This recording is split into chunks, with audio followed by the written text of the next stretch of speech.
Alors, page 16, page sous tête, on est au milieu. Al-Ken Saïd Shiye Lamdan Batora, le Chassid, le Ma'asim Tovim.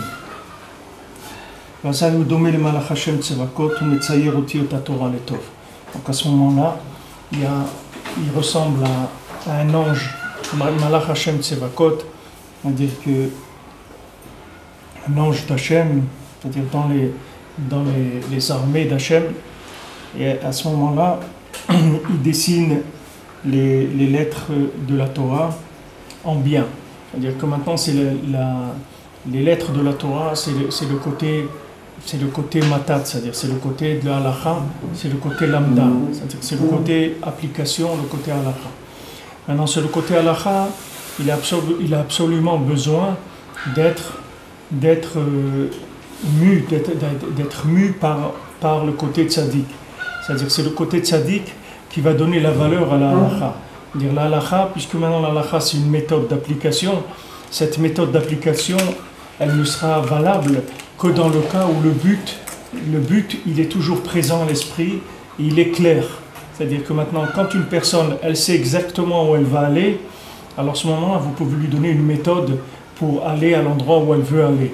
Mais maintenant, si la personne, elle se perd dans la méthode de l'implication et elle a tendance à oublier un petit peu pourquoi elle est en train de faire la halacha, c'est-à-dire c'est pour arriver à quoi, alors automatiquement, ça va mettre des shibushim dans la halacha, c'est-à-dire que ça va faire qu'il va y avoir des problèmes au niveau de la halacha, au niveau de la compréhension de la halacha, au niveau du psak de la halacha, de la décision de la halacha et au niveau de l'application de la halacha.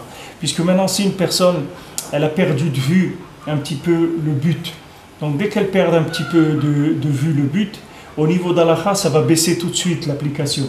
Puisque maintenant, c'est la halacha, elle est que le côté des lettres, mais sans la ponctuation. C'est-à-dire la ponctuation, c'est le côté tzaddik qui va donner la ponctuation aux lettres.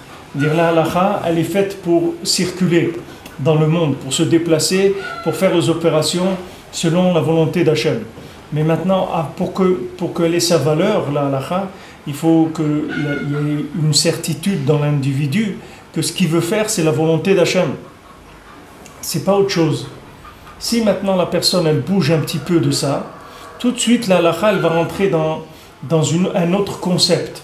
Au lieu que la halacha, ça soit la méthode, la méthode indispensable au vécu proche d'Hachem dans l'application de ce monde, dans le vécu de ce monde, la halacha, elle va passer dans le côté coutume. Chez nous, on a la coutume de faire comme ça. L'habitude. Oui.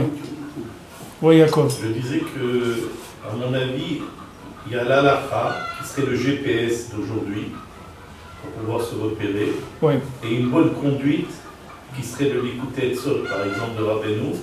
Je crois qu'entre les deux, on n'est pas trop mal, quoi. Oui, c'est vrai que l'écouter Etzot, tout ce qui est la Torah dérivée, c'est à peu près normal, la Torah du tzaddik, c'est-à-dire.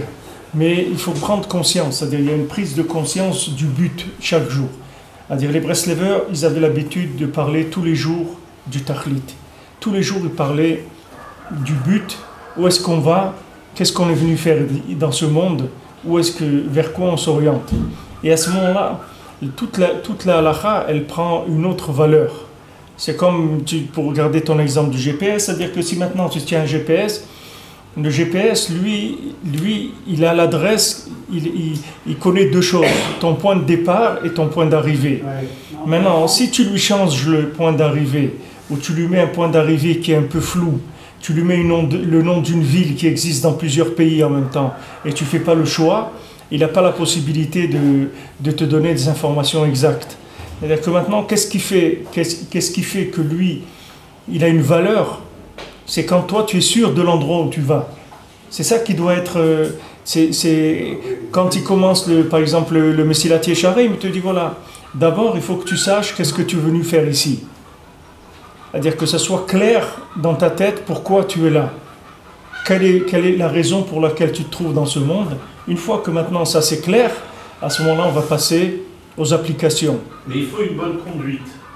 Il faut de la conduite, c'est important. Il y a le GPS, mais il faut la bonne conduite, sinon on n'y arrive pas. Et même un GPS, si le type il fait n'importe quoi, il brûle les feux, etc., ça ne va pas arranger grand-chose. Non, c'est sûr, mais la bonne conduite, elle est déjà, c'est déjà du domaine de la halakha. La bonne conduite, tu peux la rentrer dans le GPS aussi. Parce que la bonne conduite, c'est déjà, dès que tu parles maintenant de conduite par rapport à, il faut pas que, même la bonne conduite, il faut jamais qu'elle soit séparée du but. Pourquoi tu as cette bonne conduite-là? C'est-à-dire, c'est ça que le ikar. Le ikar, c'est que la raison pourquoi tu te conduis bien, c'est la raison véritable. Sinon, tu vas voir, il y a un moment où quelqu'un, tu vois qu'il a une très bonne conduite, et puis Tom, tu vois qu'il fait quelque chose qui est complètement incompréhensible. Maintenant, pourquoi? Parce que sa bonne conduite, elle n'était pas attachée à une valeur qui était immuable. Elle n'était pas attachée à une valeur absolue. Il faut que tout ce qui est application, même au niveau des midot, ça soit toujours attaché à une valeur absolue. C'est-à-dire que maintenant, tu le fais parce que Hachem, il a dit de le faire. Tu le fais parce que le tzaddik, il a dit de le faire. Maintenant, c'est pas que parce que c'est quelque chose de bien. C'est parce que lui, il a dit de le faire. Il sait que c'est bien. Il faut que lui, il sait que c'est bien. Mais toi, tu sais pas qu'est-ce que ça veut dire. C'est-à-dire que ton rapport avec la chose, il doit toujours avoir un rapport absolu. Il faut jamais rentrer le but dans le relatif. Parce que quand tu rentres le but dans le relatif, tu vas relativiser tout après. C'est-à-dire toute la halakha, tu vas la relativiser après. Même si on ne comprend pas. Parce que même si on ne comprend pas. Il dit qu'une ségoula, par exemple, pour permettre une femme d'accoucher sur son lit d'hôpital, c'est de lui mettre une pomme sur la tête. Ouais. Alors maintenant, si quelqu'un quand pense à l'extérieur, il dit bon, c'est un petit peu spécial leur histoire, mais bon, s'il le dit, c'est qu'il sait pourquoi il le dit, qu'en appliquant simplement... Tu as la confiance, tu as la émouna. Et dis-moi, dans Réchit Chochma, pour qu'il ait lu 400 fois ce livre, Rabbeinu, qu'est-ce qu'il y a de particulier dans ce livre? Dans quel livre? Il a lu 400 fois le Réchit Chochma. Réchit Chochma, oui. C'est quoi? C'est un livre de Moussar, le Réchit Chochma, c'est un livre de Moussar. C'est un livre très connu de Moussar, Alpi Sod, avec du Zohar et de la Kabbalah. Rabbeinu, il a dit surtout ce qui parle de Shabbat. Quand il parle de Shabbat, c'est bien d'étudier là-bas, ça donne beaucoup de force pour faire le Shabbat. Mais le principe, si tu veux, général, c'est que la généralité que Rabbeinu il parle ici, c'est-à-dire le principe général qu'il faut retenir, c'est que toute notion relative, elle a besoin d'être alimentée par de l'absolu. Il n'y a aucune notion relative qui peut être lâchée. Parce que si tu la lâches, comme elle s'appelle relative, elle va être relativisée par le temps, par la mode, par les mouvements, par les humeurs, par la politique, par la galoute, par n'importe quoi. C'est-à-dire tous les changements, ils vont retomber sur le relatif. Tous les changements, ils vont bouger le relatif. Il faut que maintenant, le relatif, il soit toujours attaché à l'absolu. Par exemple, maintenant dans la halakha elle-même, tu prends des exemples d'halakha, c'est écrit dans la halakha que des fois, l'halakha, elle te donne une raison pourquoi tu fais cette chose-là. Par exemple, tu prends le deuxième jour de Yom Tov en Chutz La'aretz, en France. Voilà, il va venir Pessah, ils vont faire 2 fois le Seder de Pessah, d'accord? Quelle est la raison qu'elle te donne la halakha? C'est qu'à l'époque, les gens, comme maintenant on allait d'après le Beddin, c'est le Beddin qui fixait quand c'était Rosh Chodesh Nissan. Donc il y avait des fois un retard dans la transmission de l'information, et des fois il y avait un doute. Alors comme les gens ils avaient un doute, ils faisaient 2 jours de Yom Tov pour être sûrs. Comme en Chutz La'aretz, ça mettait plus longtemps pour arriver à l'information. Donc ils faisaient 2 jours de Yom Tov. Ça c'est la raison que te donne la halakha. Maintenant aujourd'hui cette raison, elle a disparu. Parce qu'aujourd'hui, le calendrier il a été fixé, donc il n'y a pas de problème. Mais on voit que quand même en Chutz La'aretz, ils font 2 jours de Yom Tov. Alors pourquoi? Parce que même quand il y a une raison logique dans la halakha, la logique de la halakha, elle n'est jamais relativisée. C'est-à-dire, c'est pas parce qu'il y a une logique qu'elle va relativiser la halakha. La halakha, elle reste la halakha. Maintenant, il y a eu un changement dans l'idée qui relativise la halakha, parce que tu lui donnes une explication. Tu dis, voilà maintenant, tu sais pourquoi on fait 2 jours de Yom Tov?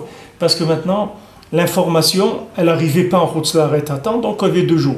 Alors la personne te dit, mais maintenant voilà, l'information elle arrive, donc ça y est, il n'y a plus besoin de faire le 2e jour de Yom Tov. Mais tu vois que non, il n'y a personne qui a touché ça. Parce que maintenant, même l'explication logique d'une halakha, c'est aussi un habillage de quelque chose qui vient des mondes, qui sont des mondes de l'absolu et pas du relatif. Donc maintenant, la halakha, elle est attachée dans sa racine à quelque chose d'absolu. pas quelque chose de relatif. C'est toujours le côté relatif, il doit être attaché à des notions immuables, pas des notions relatives. Parce que si tu relativises le relatif, ça y est, tout va commencer à bouger. Combien de gens ils vont te dire maintenant que, peut-être tu as déjà entendu ça, moi j'ai entendu ça beaucoup de fois, qui disent, non, Shabbat, c'est parce que on travaillait pas, on n'allumait pas le feu Shabbat, parce que avant c'était très difficile d'allumer du feu, il fallait frotter des pierres, des silex, c'était un travail, tout ça. Mais maintenant, d'allumer du feu, c'est rien du tout. Donc c'est sûr que c'est pas interdit. Maintenant, d'où les gens ils sortent ça? Les gens ils sortent ça de la relativisation du relatif. C'est-à-dire le relatif lui-même, comme il apparaît sous un angle relatif pour pouvoir te parler, comment on va te parler? On ne peut pas te parler qu'un langage qui est un langage de l'absolu, tu ne peux pas comprendre. Donc on est obligé de parler d'un langage relatif. Mais maintenant, toi, quand on te parle d'un langage relatif, tu dois toujours avoir à l'esprit que ce langage relatif, il vient de l'absolu, il ne vient pas du relatif. Donc tout ce que maintenant tu as compris comme idée de relativité, c'est uniquement pour véhiculer le message. C'est tout. Mais ce n'est pas le sens profond du message. Le sens profond, ce n'est pas celui-là. On dit une blague comme ça chez les chassidim. On dit que maintenant, il y avait un rébé, quand il a voulu allumer la Hanoukia, alors il y avait un balai qui était à côté de sa Hanoukia. Alors il a dit aux chassidim, il ne faut pas laisser un balai à côté de la Hanoukia, parce que les chassidim, c'est des gens qui croient dans le rébé, qui sont tellement dans le côté absolu et idéaliste de leur rébé, qu'ils vont croire qu'il faut mettre un balai à côté de la Hanoukia. Donc enlevez vite ce balai que les gens ne voient pas. Alors on dit après qu'est-ce qui s'est passé? Les chassidim ils mettaient un balai avant d'allumer, après ils l'enlevaient, après ils allumaient la Hanoukia. Parce que le chassid, lui, il sait pas. Lui, il sait que ce qui fait son rébé, c'est kadosh, c'est tout. Lui, il sait rien. Lui, maintenant, le balai, il dit, mais attends, mais c'est écrit nulle part, le balai. Il dit, moi, je ne regarde pas ce qui est écrit. Moi, mon rébé, il fait comme ça y est, ça me suffit, je n'ai pas besoin d'autre chose. Pas besoin. C'est-à-dire, tu ne peux pas lui relativiser le relatif. Tu me rends, tu peux pas lui... Parce que si le relatif, il est très faible déjà, puisque se trouve dans un monde de la logique, qui le rend le relatif. Il faut vraiment que ce soit un vrai rêvé, parce qu'on va le voir sur le mur après. Hein. Ouais. Parce que si c'est un faux rêvé, qu'il est mal mis sur celui devant l'autre... Ok, mais après, il y a aussi le libre arbitre de chacun. Quelqu'un qui croit... Rabbi Nathan, il dit, les chassidim, rien qu'ils ont été poèles, que les rébés, les admourim, que le chassidim, ils ont un munat rachamim, c'est déjà énorme. Parce que maintenant, ceux qui n'ont pas des admourim, bichlal, ils sont tombés complètement dans la relativité du relatif.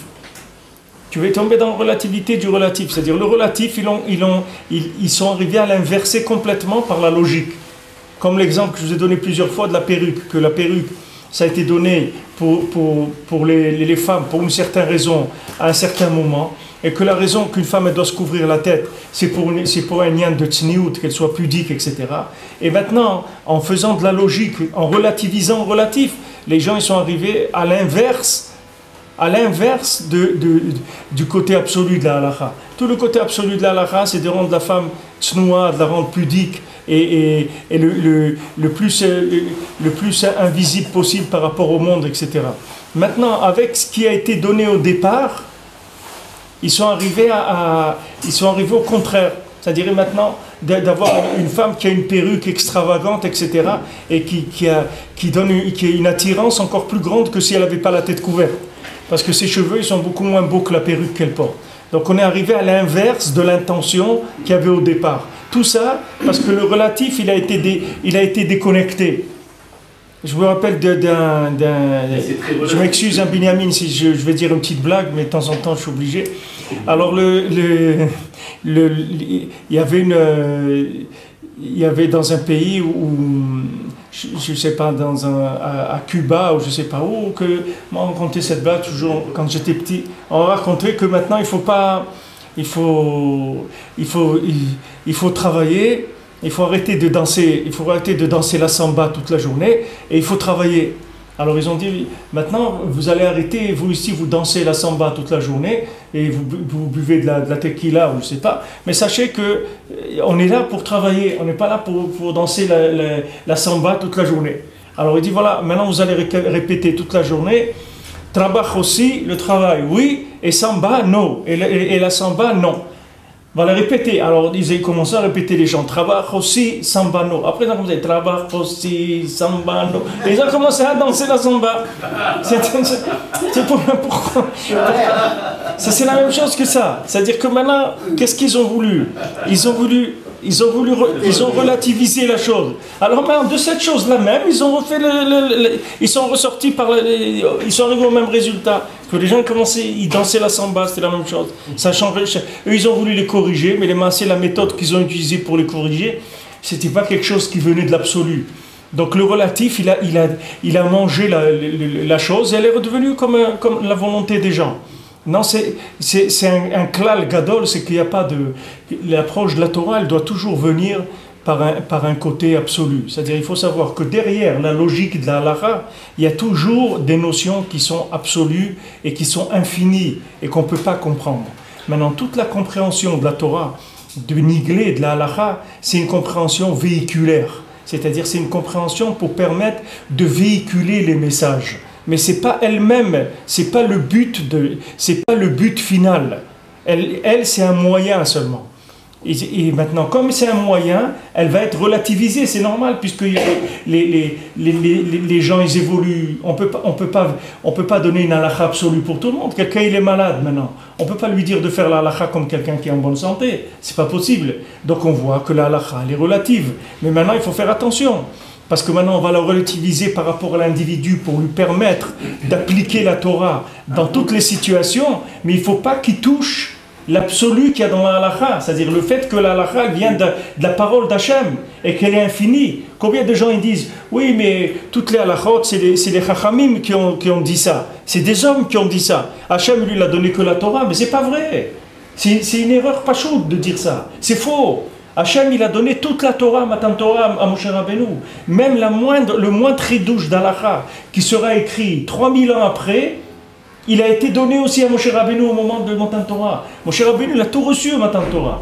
Torah chez Birtav, Torah chez Be'alpé, le Zohar, la Kabbalah, tout a été révélé à Moshe Rabbeinu.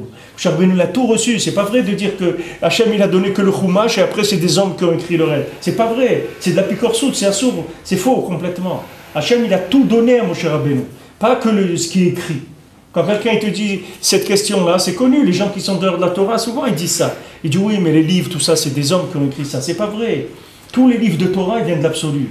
Il n'y a aucun livre de Torah qui dit relatif. Le seul livre de Torah qui dit relatif, c'est des gens qui ont déconnecté de la Torah et qui ont commencé à écrire de la philosophie sur la Torah. Alors ça, oui, ça n'a rien à voir avec la Torah. Mais tout ce qui est basé sur les bases de la Torah, qui est basée sur le Chat, sur les Poskim, sur le Zohar, sur la Kabbalah, toutes les choses qui sont Mekoubalot dans l'âme Israël, ça a tout été donné au Har Sinaï, à Moshe Rabbeinu. Toute la Torah entière, avec tous les Mefarshim qu'il y aura dans toutes les générations. Seulement ça se révèle petit à petit sous des angles différents, par des individus différents. Mais l'approche de la Torah, elle doit être toujours dans le relatif pour fonctionner et dans l'absolu pour lui donner la direction, pour ne pas bouger. Sinon, si vous commencez à toucher la halakha et l'amener dans un monde de logique, vous allez voir qu'après, le vouloir de l'homme, au lieu que ce soit le vouloir d'Hachem qui va s'habiller dans la halakha, ça va être le vouloir de l'homme qui va s'habiller dans la halakha. Et comme ça que vous allez rêver des absurdités que des rabbanis peuvent permettre à des femmes de mettre des perruques longues jusqu'à 50 cm de longueur et que ça attire le regard de tout le monde et tout. Et ça, au départ, c'était fait pour que la femme, elle soit discrète. C'est pour ça qu'on lui a dit de couvrir ses cheveux. Maintenant, en voulant couvrir les cheveux, ils sont arrivés au contraire complètement de l'intention d'Hachem. Pourquoi? Parce qu'ils sont rentrés dans le côté logique. Et ce côté logique, ils l'ont déconnecté du côté absolu. Donc ça, c'est parti. C'est parti comme quelqu'un qui est plus dirigé, donc il va à ce que son cœur il veut. Et dans son cœur, il s'est habillé dans les vouloirs des générations, etc. Maintenant, le côté lamdan, c'est-à-dire le côté de la halakha qui vous donne le côté véhiculaire, toujours il doit être attaché à l'absolu. Tout le temps. C'est pour ça qu'il y a un renouvellement de l'absolu tous les jours. Il faut un renouvellement de la conscience de l'absolu. Parce que si vous ne voulez pas toujours la conscience de l'absolu, le relatif, il va s'émousser. il va perdre son intensité, il va perdre sa ferveur, le côté relatif. Il va plus avoir la même vie, parce que la vie d'un homme, elle bouge. Comme sa vie, elle bouge, on lui a donné des halakhot pour être, quand il est comme ci, quand il est enfant, quand il est... Voilà, on a vu Shabbat, un bébé, un enfant, il a le même dîne qu'un malade qui est pas en danger. Un petit bébé, il a le dîne d'un malade qui est en danger. Une maman qui accouche, elle a le dîne d'un malade qui est en danger. Tout ça, c'est des halakhot qui sont faites pour faciliter la vie des gens, pour qu'ils puissent vivre la Torah. Mais maintenant, si une personne s'applique, elle commence à rentrer avec sa logique à elle là-dedans, et dit, ouais, mais on voit qu'une femme maintenant, quand elle vient d'accoucher, elle a le même dîne qu'un malade. Alors moi aussi, je suis fatigué et j'ai le droit, moi aussi, le Shabbat, de me faire un café parce que je suis fatigué, etc. J'ai le droit de cuire de... C'est pas vrai. C'est pas vrai. Ça, c'est faux. Tu as fait un raisonnement qui est faux. Ce raisonnement-là, pourquoi tu t'es permis de le faire? Parce que quand tu fais ta halakha, elle n'est pas attachée à l'absolu. Alors maintenant tu commences à rentrer dans de la logique. Petit à petit, tu quittes la logique de la Torah, tu commences à rentrer ton grain de sel dedans, ta logique à toi, et ça y est, la chose, elle commence. Après, on arrive à n'importe quoi. Et après, les gens, ils se disputent. Ils disent, ouais, mais c'est pas comme ça qu'il faut faire. Le Icar, c'est ça, le Icar, c'est pas ça. Et ça y est, les gens, ils se sont perdus. Parce qu'ils n'ont pas attaché leur halakha à l'absolu. Le jour où ils auront attaché la halakha à l'absolu, tout le monde sera d'accord sur la direction à prendre. Et comme les gens, ils ont un problème de connexion avec l'absolu, c'est ça qui fait que le relatif, il bouge. Jusqu'à être tellement relativisé que c'est devenu une coutume. C'est-à-dire quelque chose de complètement déconnecté de la crainte, de tout. C'est des coutumes, c'est tout. Les gens, ils ont des coutumes. Il y a des endroits où les gens, ils ont la coutume de manger la matzah le soir du Seder de Pessah. Alors ils mettent à table la matzah et le pain. Ils disent, voilà, celui qui veut garder la coutume de nos ancêtres, qui mange la matzah, et celui qui veut manger un repas normal, il a le pain aussi pour... Ça se fait, ça, arabe, ça se Bien fait. sûr, ici il y a ça existe ici, bien sûr. En Eretz, ça existe. Qui est-ce qui fait ça? Qui? Des gens qui sont rentrés dans une logique là. Non, c'est pas une question de... Parce que comme maintenant quand vous lisez la Haggadah, qu'est-ce que vous lisez? Voilà le pain qu'ils ont mangé, nos ancêtres, quand ils sont sortis d'Égypte, parce qu'ils n'ont pas eu le temps de faire cuire leur pain, donc c'est devenu, là, ils ont sorti de la matzah. Ils étaient pressés, donc ils n'avaient pas le temps que la matzah elle monte, donc ils ont pris le pain, à peine ils ont fait de la pâte, ils l'ont fait cuire, ils sont sortis avec. Ok, c'est ce qu'elle te dit la Haggadah. Maintenant, si tu rentres avec ta petite tête là-dedans, et tu commences à raisonner, tu dis, mais moi je ne suis pas pressé, moi maintenant, aujourd'hui, voilà, j'ai le pain, je peux faire mon pain tranquillement, je peux acheter du pain, etc. Je n'ai pas ce problème-là. Pourquoi tu veux que je fasse les matzot? Voilà, il te le dit, c'est écrit dans la Haggadah, que maintenant ils ont mangé la matzah parce qu'ils étaient pressés. Mais nous, on n'est pas pressés, pourquoi? Donc c'est vrai, c'est bien d'honorer la mémoire de nos ancêtres et tout, c'est sûr, on va acheter les matzot de Pessah, des belles matzot, on va bien les mettre en évidence sur la table pour bien se souvenir que nos ancêtres, ils ont mangé du pain. Mais nous, à côté, on va mettre notre baguette pour nous, on va faire notre repas. Pourquoi tu veux qu'on mange ça? Parce que tu vas avec la logique. Il n'y a pas de problème. Il a raison, celui qui te dit ça. Mais ce qu'il ne sait pas, c'est qu'il est bête. Ça, il ne le sait pas. Maintenant, le jour où il va se rendre compte qu'il est bête, alors il va commencer à comprendre des choses différemment. Ça, c'est un exemple grossier que je vous donne, que vous pouvez le vivre. Ici, il y a des endroits, je ne veux pas dire des noms, mais il y a des endroits où c'est comme ça, où il y a le pain et les matzot à table. Chacun mange ce qu'il veut. Si on n'oblige personne. Parce que je dis quand même, vous voyez les conditions, pourquoi le homme... Alors maintenant, si vous attachez la compréhension logique aux choses, vous dites, voilà, ils n'avaient pas le temps, donc ils n'ont pas eu le temps de faire du pain, ils ont fait des matzot. Si vous croyez que ça se limite à ça, alors c'est sûr que vous allez... Après, vous pouvez dire, ok, mais pourquoi acheter les matzot, c'est cher et tout, il n'y a qu'à acheter un tableau avec un dessin des matzot. Et le soir du Seder, on met un tableau avec le dessin des matzot. Et on dit, voilà ce qu'ils mangeaient nos ancêtres. Quand quelqu'un met la photo de son arrière-grand-père, voilà, il est là son arrière-grand-père. Moi, je regarde les 10 commandements, je suis tranquille. Hein? Je regarde les 10 commandements, je suis tranquille. Voilà. Voilà, il fait un tableau avec les 10 commandements, il le met chez lui. Mais même ça, c'est bien. Non, le film. Le film, les 10 commandements. Ouais. On regarde Charlton Heston et ça y est, il est content. Sur le plateau du Seder, ils sont représentatifs de quelque chose. L'œuf, l'os de mouton, tout ça, c'est une représentation quand même de ce qui s'est passé. Donc à un certain niveau, il y a ça. Il y a un relatif sur... Mais je ne te dis pas maintenant, je ne parle pas sur le relatif, qu'il n'y a pas de relatif, puisqu'on est dans le monde de la relativité ici. On est dans le monde du relatif. C'est sûr. Ce que je suis en train de parler, moi, c'est le côté absolu qu'il y a dans le relatif. Ce n'est pas le côté relatif. Le côté relatif, c'est normal. faisait comme ça. Mon grand-père, il faisait ça. C'est le côté absolu qui est intéressant. C'est pas le côté relatif. C'est sûr qu'il y a la halakha, elle est relative. Que chaque chose a une explication. Voilà comment elle faisait au Beth Amikdash. Les ne sont pas les mêmes que celles d'aujourd'hui. Les halakhot dans des toilettes du temps de Ben Ishraï, sur le livre de Ben Ishraï, les toilettes d'aujourd'hui n'ont pas le même din. On peut prier devant un cabinet de toilette, il y a des choses, on peut le recouvrir, faire des tilates et la bracha. Il y a des tas de choses qui ont changé. Enfin, relativement, quoi, par rapport à l'époque, quoi. Mais parce que, si tu veux, la relativité de la halakha, elle est faite comme ça, puisqu'elle doit accompagner les générations. Donc, automatiquement, elle va suivre l'évolution de l'individu dans le relatif. Mais, derrière ça, il y a de l'absolu.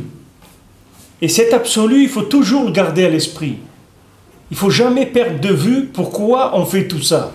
Qu'est-ce qui motive tout ça? Tout ce qui motive tout ça, c'est la émouna, c'est l'infini. Maintenant, l'infini, il a pris forme sur cette forme-là, sur cette forme-là, sur cette forme-là. Mais toujours rattaché à l'infini. Parce que si le relatif, tu le détaches de l'infini, alors si tu vas relativiser le relatif, c'est-à-dire que tu vas rentrer dans ce qu'on appelle des coutumes. Les coutumes, la définition de la coutume, c'est quand tu as dévitalisé la halakha. Tu l'as rendu, tu l'as sorti du contexte du vécu actuel et tu l'as mise dans un musée. Ça devient du folklore. Hein? Ça devient du folklore. Ouais, du folklore, du musée, ce que tu veux. Tant qu'on n'a pas Rabbeinu, de toute façon, la halakha est dévitalisée. De toute façon, la personne a fait la Torah, même si quelqu'un qui est religieux fait la Torah, mais il ne comprend pas, il fait, des fois on arrive à des choses encore plus Chilul Hashem, tout ça, que des gens qui font justement ces coutumes-là, et qu'il y a des choses qui ne passeront pas. C'est arnaquer quelqu'un, ou pour de l'oseille ou quoi, ou de leur dire il faut monter en Israël, ben ok, on monte en Israël. Et par contre, on peut avoir des gens, ils vous disent ah non, la halakha, on est au Zman Galout, on peut rester en France, être juif normalement, dans la Torah, dans la Kedusha. Parce qu'il dépasse, il y Tant qu'il n'y a pas de Rabbeinu, sans Rabbeinu, c'est là ou là, les deux côtés, c'est la même chose. Mais la halakha, tu la sens Rabbeinu quand même. C'est vrai que maintenant, Rabbeinu dit que sans le tzaddik ador, tu ne peux pas avoir la halakha comme il faut. Ça fait la halakha alors, ok, la halakha et bon, ça le sauvegarde à lui pour l'instant. Maintenant, les gens, ils ont la halakha parce qu'il y a des gens qui ont des bonnes midotes de par eux-mêmes, des gens qui sont honnêtes, des gens qui sont serviables, etc. Alors, toutes ces bonnes midotes, ça leur permet de faire la halakha pour l'instant. J'ai vu un exemple dans ce que tu dis pour ne pas oublier l'absolu. J'étais une fois à Neva Seren dans une Brit Mila, et le bonhomme qui devait faire le kidouche, il n'arrivait pas à comprendre, il voulait le faire sur un verre de bourra. Un bon Tunisien. Il dit non, je fais sur le verre de bourra. Il dit mais non, le kidouche pour la Brit Mila, c'est pas un verre de bourra, il faut que ce soit du vin rouge. On l'a toujours fait, nous, en Tunisie. On l'a toujours fait sur un verre de bourra. Oui, mais tu l'as fait en Tunisie. Alors peut-être, je sais pas, moi j'ai pensé, je dis peut-être parce que la boisson locale à l'époque c'était la bourra, on peut trouver une issue à cette histoire. Mais il a fallu beaucoup de temps pour le raisonner, pour qu'il retire le verre de bourra. Et c'est devenu du folklore. Donc ce qui passait, la priorité c'était sur le folklore, c'était plus sur la halakha. C'est-à-dire, la halakha, si tu veux, quand est-ce qu'elle passe du côté folklorique? C'est quand elle est déconnectée de l'absolu. Alors là, ça devient du folklore. Mais il reste la émouna quand même quand tu fais ça, ce monsieur. Non, ça c'est pas. Ce monsieur, il a quand même la émouna. C'est pas obligé. C'est pas obligé qu'il ait de la émouna. Il peut faire les choses par respect de tradition, par des héretz, par. C'est ça, par coutume. Non, mais quand quelqu'un prend les téfilines de son grand-père et qui veut les mettre et tu as beau lui expliquer, tu dis attends, ouvre-les ces téfilines. Les dernières ne sont pas cachères, le téfilin. Il y a 1000 raisons qu'ils soient plus cachères. Non, c'est les téfilines de mon grand-père. Moi, je les mets, c'est ce que je mets sur ma tête. Mais il y a une trentaine d'années, 30 ans, quand il y a eu des conflits dans les familles entre le fils qui a étudié ici en France, etc., et le père qui faisait justement, suivant la tradition, faisait comme ça à tel endroit, etc. Il y a eu des très graves conflits dans des familles comme ça. Bien sûr, bien sûr. bien sûr, parce que ça a été difficile pour les gens qui avaient la halakha comme étant un concept de coutume, un concept extérieur et folklorique, de renouveler ça et de passer dans un niveau beaucoup plus sérieux, beaucoup plus craintif de la volonté d'Hachem. C'est autre chose. Mais aujourd'hui, nous, à notre niveau, on doit avoir... chacun, même si quelqu'un il fait déjà le Shulchan Aruch parce qu'il est conscient que ça c'est la volonté d'Hachem, etc., il faut savoir que cette conscience-là, qu'on fait la halakha parce que c'est la volonté d'Hachem, cette conscience, elle doit s'entretenir tous les jours. Ce n'est pas une conscience qui est acquise une fois pour toutes. Parce que du fait que maintenant, le monde il est en mouvement, le fait que maintenant il y a des besoins différents, la halakha, elle va changer sans arrêt. Il va y avoir une évolution de la halakha. Cette évolution de la halakha, elle demande tout le temps un renouvellement aussi de la confiance dans l'absolu. Parce que sinon, le fait que la halakha, elle va bouger, ça va faire que la personne, elle va perdre le côté absolu de la halakha. Si maintenant vous preniez la halakha comme étant quelque chose d'absolu, et que la halakha, elle ne bougeait pas, il n'y aurait pas de problème.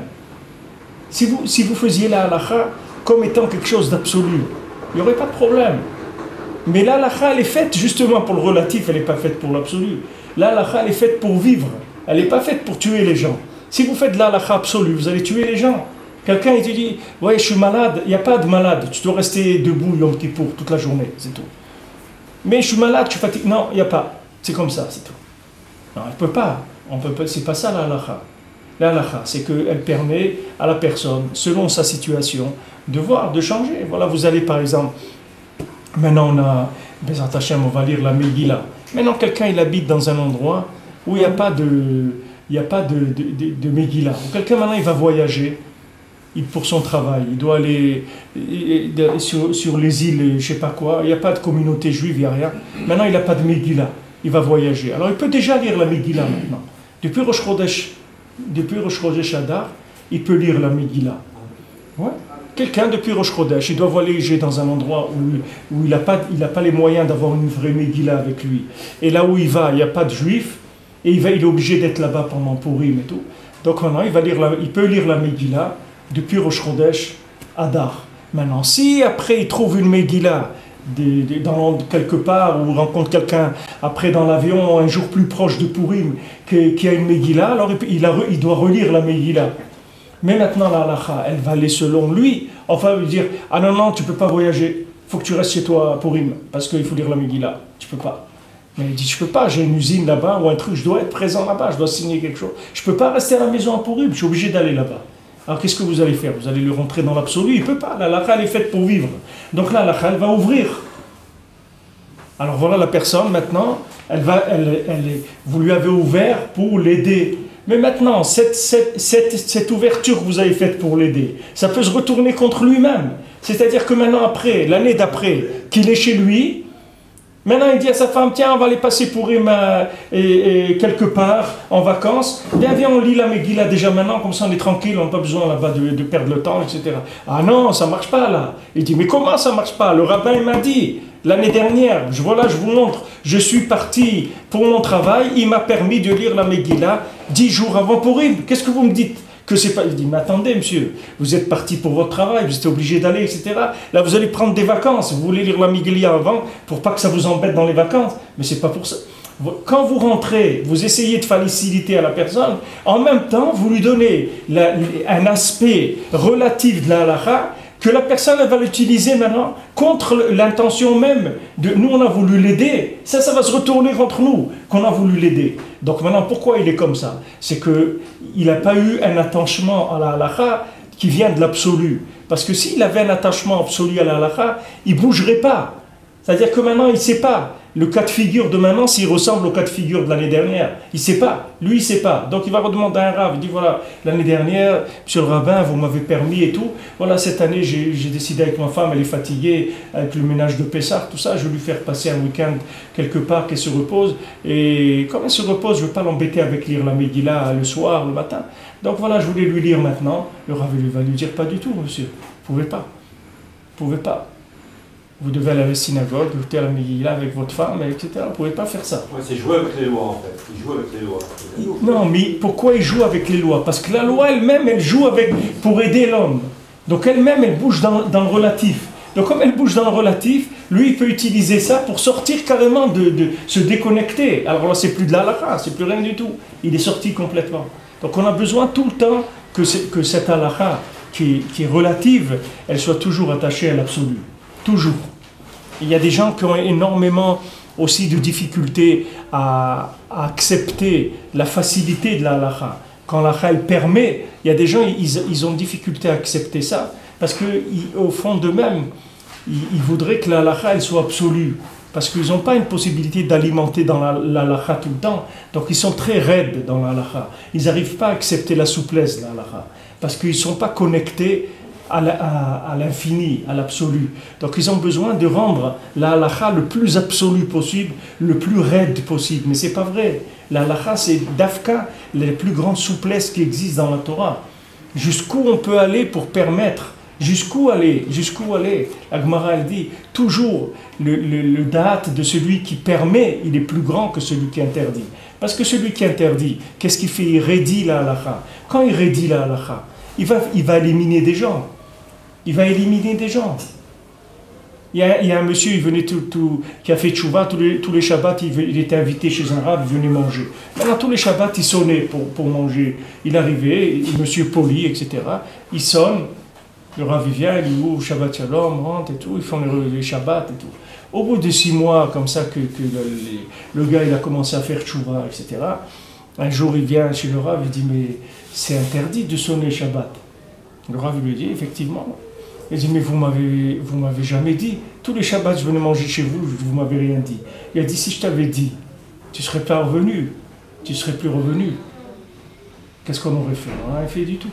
Ah, maintenant, voilà. Tu es maintenant en mouvement. Tu es en train de te rapprocher.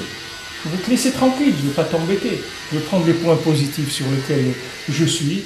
Je vois ce qui est positif en toi. C'est quoi? C'est que tu veux faire Shabbat. Je vais dire, ok. On va évoluer, dans quelques temps ces problèmes ils vont disparaître.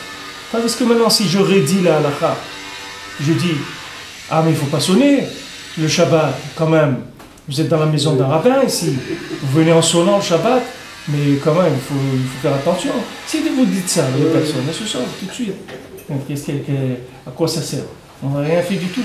Alors il y a des gens pourquoi je vous donne un exemple comme ça? C'est pas pour cet exemple-là, c'est pour que chacun, par rapport à lui-même, il accepte des situations dans lesquelles il est en faiblesse. Il accepte des situations dans lesquelles il n'a pas la force de faire tout ce qu'il doit faire. Et que ça ne doit pas du tout l'éloigner d'Akadosh Baruch Hu. Pas du tout. Pas du tout. Parce que maintenant, lui, il est en train de vivre quelque chose où il a des difficultés à s'accrocher. C'est ce que Rabbeinu va dire ici. Dans la suite du texte. Maintenant,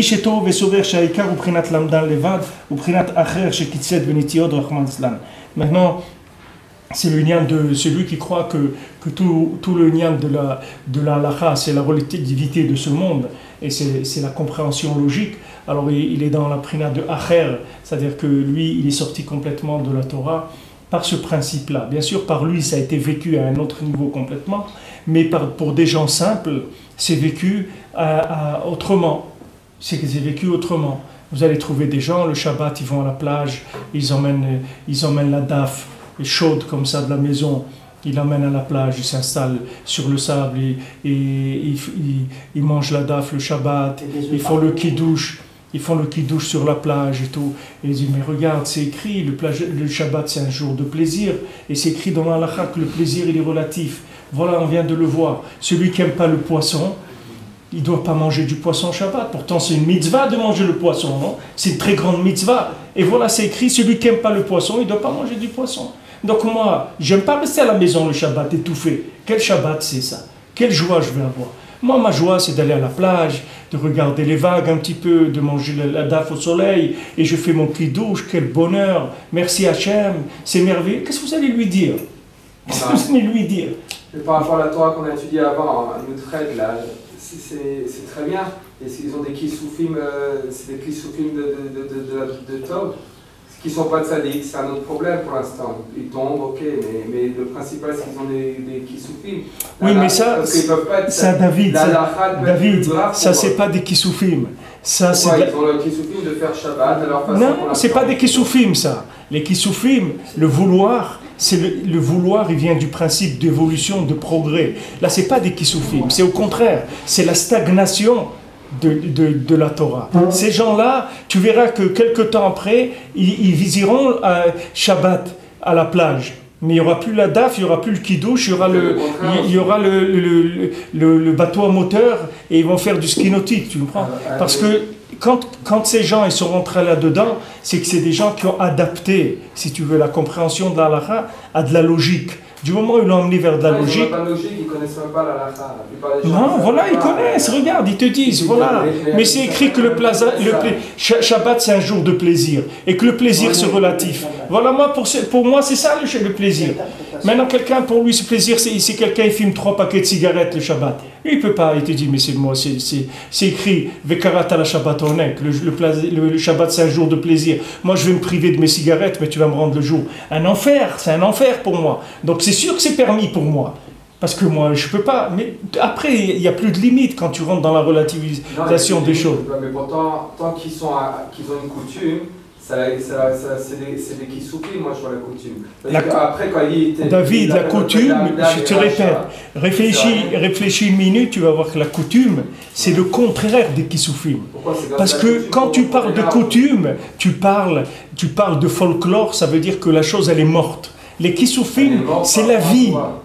Elle est morte. C'est ce qu'ils appellent une coutume pour une personne qui connaît rien, la coutume, c'est un kissouf. Non, la coutume, ça dépend. Ça veut dire pour lui un kissoufim. Comme on dit, des gens qui sont amaretz, qui ont des kissoufim. Pour amaretz, qu'est-ce qu'il a comme kissoufim? Il ne peut pas avoir la halakha puisqu'il ne la connaît pas. Donc, il peut avoir la volonté de se rapprocher d'Hachem. Ça veut dire quoi pour lui par rapport à ce qu'il connaît? C'est la coutume, il n'a rien d'autre. La coutume, c'est, si tu veux, le vêtement qu'il va utiliser maintenant. Mais maintenant, ce qui compte maintenant, c'est que lui, il veuille se rapprocher d'Hachem. Maintenant, si quelqu'un, il fait une coutume, parce que c'est la seule chose qu'il sait aujourd'hui, comme quelqu'un, il a envie de faire tchouva, et là où il se trouve, il a rien pour se couvrir la tête, il met un turban sur sa tête, parce que c'est ce qu'il a trouvé l'endroit où il est, et il met un vêtement comme il met, parce qu'il a envie de se reprocher d'Hachem à travers ça. Alors ça, au contraire, tu vas dans un autre niveau, c'est-à-dire que la personne, ce qu'elle veut, c'est s'approcher d'Hachem. La personne, ce qu'elle a, c'est un lien avec l'absolu. Et maintenant, dans le relatif, elle a trouvé cette chose-là, donc elle fait ce qu'elle a trouvé, c'est tout. Mais il ne faut pas que le relatif, ce relatif-là, c'est à ça que son judaïsme il s'est réduit. Tu comprends? Si maintenant elle a réduit son judaïsme à ça, c'est là où il est le problème. C'est que la chose, elle n'a plus de vie en elle. Donc c'est petit à petit, ça va se dégrader jusqu'à ce qu'il ne reste plus rien. Parce que maintenant, le côté, si tu veux, de la halakha, ça le dérange. Maintenant, il va l'adapter au maximum à ce qui est sa vie à lui, ce qu'il a décidé d'être sa vie. C'est là où il y a un problème, si tu veux. C'est pas dans le... Si quelqu'un fait une coutume, parce qu'il a trouvé un petit... Si tu prends par exemple Rav Shmuel Horowitz, il se trouve à Moscou, en prison les 8 jours de Pessah. Pendant 8 jours de Pessah, qu'est-ce qu'il fait? Il fait Ta'anit, 8 jours.